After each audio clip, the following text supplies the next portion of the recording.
L'agenda del cap de setmana la comencem amb art.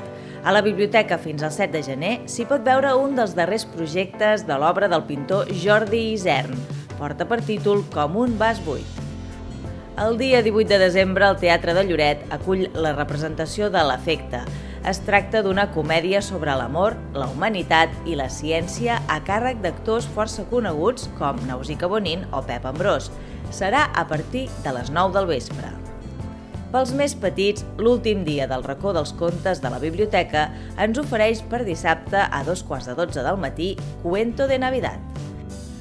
També dissabte, però, al teatre, els amants del gènere coral tenen doble sessió amb un repertori de Nadales de tot el món i missa criolla.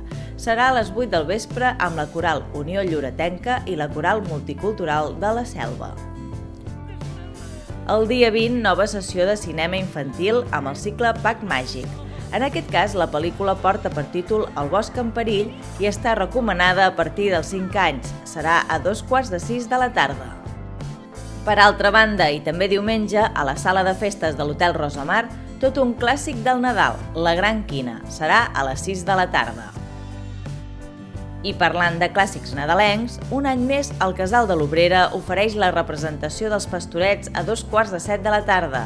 Serà els dies 20, 26 i 27, amb cagada de tió inclosa, i el 3 de gener amb visita del Patge Reial. Les entrades anticipades es poden comprar al Puntet.